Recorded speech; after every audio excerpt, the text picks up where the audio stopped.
phi vang mệt vả do buồn sang khắp yên tới này có mày càng đã đi hàng lời đoạn về có lại tiếp cầm núi tên là này đã bổ luôn hàng lời các bạn ta một tùy chua ta vừa xem bố dòng để ăn mì mà là dân mà độ này hiện này mà ai nhớ lú còn lời có mấy tùy chua lú có mấy tùy chua để xem càng bục leng thâu có phi vang lấy phú tùy chua đó vừa ta tiếp là mệt vả ta tiếp vừa bằng không lấy ra sao ta đây ta ngạ cả ta màu ta dapat kah ta tui giờ nó biết bằng pro mo po lấy ước càng preda đủ đại nên lu có bom nuôi lần ta đạo pro ta là đấy nó ta bự ngạo ta cút ngạo ta la bờ đá ta húi ta tô cái gì kìa nó nét lại này vật câu vật ấy đã bổ nhập ấy đi anh nhiều phương ta rim rồi cái tầng ạ nhưng bây giờ như vậy con nòng tại ao lệ đôi cá ôi không ngại ao đấy mà là nó đây này có càng lại chun với bằng về thọ có càng rắc lại doán vừa đã có càng lu có bồ hàng lại thêm có lời rim cho đã thọ như giàu kinh thánh mang lại lợi ích nào cho bạn nó là thôi ta có men lệ nó bố phép ad nó cất tụ dừa bảy tụ dừa đã đảo thế đạt thành một tùy tọa như càng đã đạo eo lệ đuôi hạ bờ đà như càng nhiều vạ càng vẽ hiếu bờ đà ta càng tăng nhạ tuổi hiếm tăng nhạ tuổi vẽ hiếu hiếm tăng vẽ hiếu này vừa này nút ta này lại ta cái nòng đạo eo lệ thì á lệ tưng ơi đi chụp phê cái ta lời lọt là luôn ta lên này ta đâu mình mới dòng đời đã bị mà là tập hẹp này ta bổ luôn lại chụp lẹn luôn lại chụp lẹn nó bây giờ cho để nó mang luôn vật cầu đừng đã làเราđã không có đôi đoan sẽ thấy mất lại mình giờ đó này như lệ cho nên ví dụ này về bí báng mệt vả dòng tới buồn sang nạ mòn bẹp là về tập nhiên vừa ta hành ai nhiều đã có đặt lại chơi nó đẹp nuôi mất tháo đá đế đa phần ná đa cả hố đa tiếng lại hẹp để lại nó đấy lại chơi bằng thời gian là buộc ra lại doan nhá là tháo lù vắt sẽ đây nè pro đây là doan như thầu nó có lại bẹo pi bằng mệt vả trong đây lại chơi đây này lại tập năng trụ hàng doan nhá lại chơi chỉ lại chơi cắt nhập lấy vô kết lại ta bọc môi vô ốc chính cắt lại chơi tập bộ ta vô lù vô lại đăng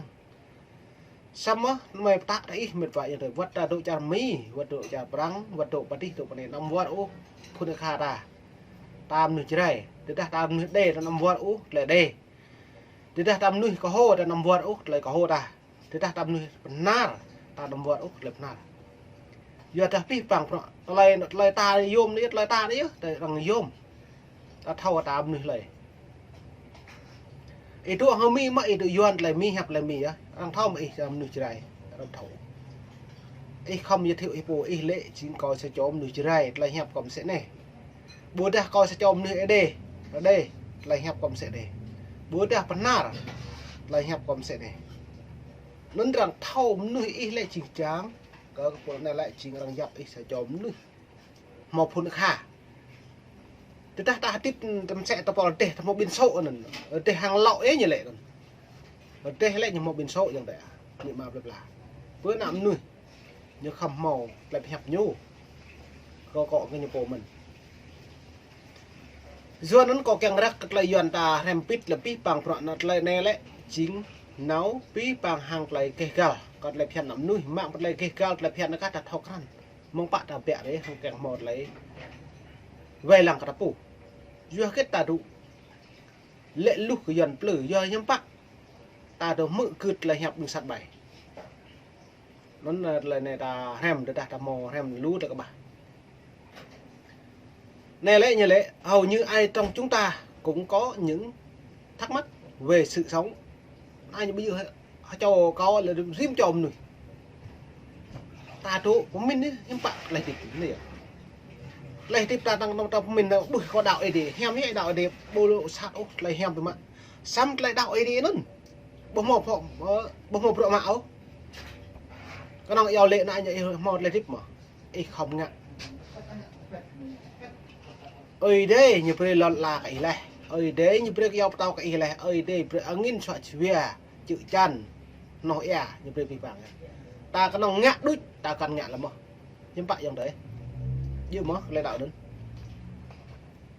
dưa nó như lệ pi bằng prom nuôi đàn là đã bị tôi tia xem tôi lăng bom hẹp ý đi nhập tạ còn rim trôi đã thầu bình là như lệ nằm prey bong máu nên như lệ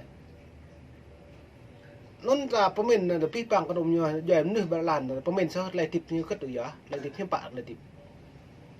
như do là thắc mắc về sự sống tụi mình được lại tiếp thêm bạn gì trình đa là trong xa em ạc mũ trong xa lại nhập mình làm trong xa nhưng mình mệt vả rin bun nhập mình cái là rin bun như mà cái nạp tạp nhập mình cái là nạp tạp như mình nhập hai đấy sampai bang lihat dot nhập bại chỉ là gì sẽ đôi xăm nhâm bại đã càng một là tiếp lòng lạt nó cả ta tùy tỏa là lại bùi cò bật học nào gặp lần cá đó có đạo ấy đi đôi lời non nhá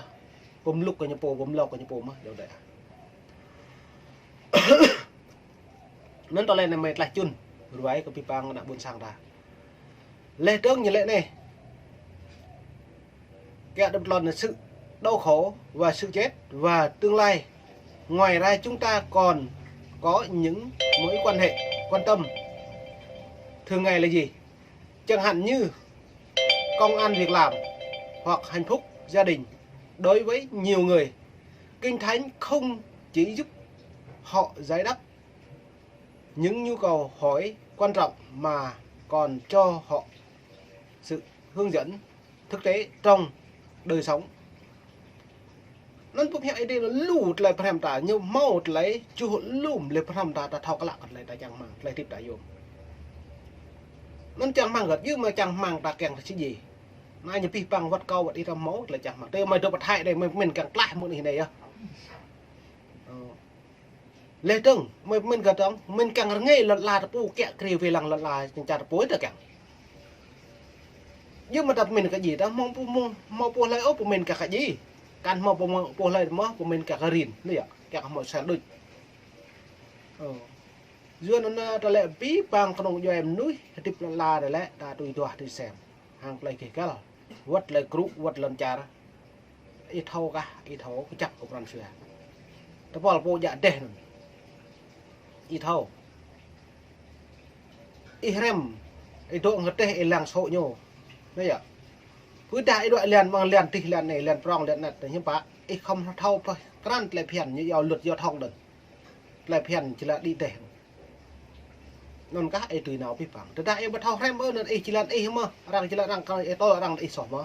rồi cái tôi mà này hiệp trả thì bố mò pha ra lấy lại đảo ra đấy căn bố mò pha ra lấy cái lại ta đối chẳng màng ra đấy lại crụ lần cha hàng lại đảo giờ nút cho này lại nút rồi giờ lại đảo nó đang prệt lại đạo nó càng đặt một bàn sữa ôn tú nè bàn sữa lau cùng cốp nè này đã bố bự cho cả trẻ càng lại đạo bạc đứt lại đạo bàn sữa độ hil rồi này chỉ càng cả phồng này nào vậy bữa nào buôn sang đó là Nhật Bản rồi đấy Nhật Bản có mệt tại dòng thời đó lại là vào Mỹ rồi vào cô rồi vào Thái Lan Nhật Bản này mự cái lại tập hẹp lượt bố của nó đang ngạn nữa đã học cái Santa đó hiếm bác mình ta lại bưởi lưỡi vậy chỉ khi chơi ao lệ để lui à lu có bổ dòng thời đó người đội lần chào Việt Nam thì có lệch nạp ô mệt ô bà mệt nạp tạp về mại chưa mời bắt thao đập pin các bạn mày nào hiếm ý lệ được không mày ngạn đâu hiếm bạn lại hẹp nuôi đá ý eo lệ đi lui à đây buổi á con thằng eo lệ à mò đấy chỉ lên của con thằng phơi cái eo lệ đi à ta cái lệ cái gì à nên là càng cái eo lệ mà nay eo lệ nó ai nhớ hiếm bạn mò mà trong cái nam cứ giờ nó lại này vật câu vật ít mình mang hàng từ buôn sàng ta không biết nhìn còn ta lấy tầm chỗ luôn cái nào buôn sàng ta lấy bố coi kèng theo này nào đi bây giờ làm dày lên thằng nhẹ sát ý lên thằng lên làn căn bọc mới chỉ là nó đọc phải biết từng lệ mà sang nội nhớ dòng trời nhập lại plai nhập đôi nhớ nhập thầu mà lên nửa nghèo còn nhập thầu cửa nửa cái gì hơn nữa giờ nó lại này bí bằng lại đau ta không thầu nhận còn lên còn đi cha khó không một lại cùng cột nên cả bởi vì ấy cùng cột còn nuôi thì cùng cột kẹo tôi lại pran sữa mà cùng cột mong pran sữa lại trục vào nhau giờ nó này có càng đặc biệt không lại này lại đây biệt bà chẳng hạn như vậy lại nó pi bằng này lại pi bằng một tố hàng pro mắc lên đón hàng lấy họ ác sang nội như vậy này lên đón hàng lấy tôi tua tới nhá càng hàng lấy cây cả nó nhỉ lấy cây cả thì bạn cây cả giữ hàng lấy một phép ấy thì nhưng một bề cái ta này nó lú cái bộ hồ đã này là vật câu lú cái nông dòi là đã đội sụp ngục chuột liền nhá ta mình lại đạo lên là nói bộ như lại có đạo có à cái có một rung răng một lệch làn nhục lọt được cái đạo ấy rung răng lá nằm lễ một rung răng răng nhẹ sát này ra bôi nhịp nhạc cái chỗ hiệp bãi này xăm ta lại này lại em mắc ta lại nôn bấm ác cái nhủ khá đại nhà hi lại thôi mà lên cho em mắc lên nôn nhá lại thêm cái bộ pro bậy cả bây giờ này có bột lại tiếp cái nắm nuôi tam tôi cha cho sọ tôi nhớ sọเพราะก็ไอ้ก็ไอ้เท่ก็ไอ้เท่เท่าก็ไอ้บ่เท่าก็บ่ทีเละก็ไอ้บ่nhưng mà sauไอ้เท่เปียมึงลงตั้มอ่ะอย่างเต้ยอก็ไอ้เท่ยังเปรมนึกตามนึกแหละเพราะบ่ยึตาขับว่าแต่กระไรโอ้ปับเนี้ยมวนปับเนี้ยน่ะเปียปลาๆนั้นก็ซ่อมบ่แล้วก็แต่ห้ามมองเอ้มาเละแล้วก็nó cóกันทอแล้วมั้งขาได้ไอ้ทอมั้งไอ้เละกันทอมั้งอยู่นั้นก็ไอ้ที่กระเพื่อแกงมึงnuôi sinh cả ô con nòng keng cơn ấy đi lệ cả nhồi nhiều tôi พื่อnuôi bắt nạp em bắt tôi bữa ấy đi thằng bố bài trái mà em thao tôi vậy nó là dòng đấy giữa nó lại này như giòn phép heo ấy đi này nhập tạ co là rim trầu về thầu kinh thánh giải đáp một số câu hỏi nào kinh thánh giải đáp nhưng câu hỏi quan trọng như sự sống bắt đầu như thế nào tại sao chúng ta có mặt trên đời bởi tại sao người ăn hiền ở lành phải chịu khổ em buồn dưa nó lại để pi bằng lại tiếp pi bằng hàng đòn lại đạo mạc lại bổ điều gì xảy ra khi một người qua đời nó tạ tự mình còn đặt câu hỏi mà nhưng bạn đồ gì ra đồ là gì ai cũng vậy muốn có hòa bình thì tại sao lại có nhiều chiến tranh đến thế tương lai rất bí đát sẽ ra sao kinh thánh khuyến khích chúng ta tìm lời giải đáp cho những câu hỏi này và hàng triệu người đã tìm được lời giải đáp rất thỏa đáng từ ra ta tôi ép phí bằng mọi nhiều một pleng rồi này ta mà rùng bằng cất giờ cất như cái nhầm lại đạo là chừng một lời cười mệt vào ơi đây như vậy là lời yếm phan của phí bằng mình rùng giờ nuôi lại một tỷ đua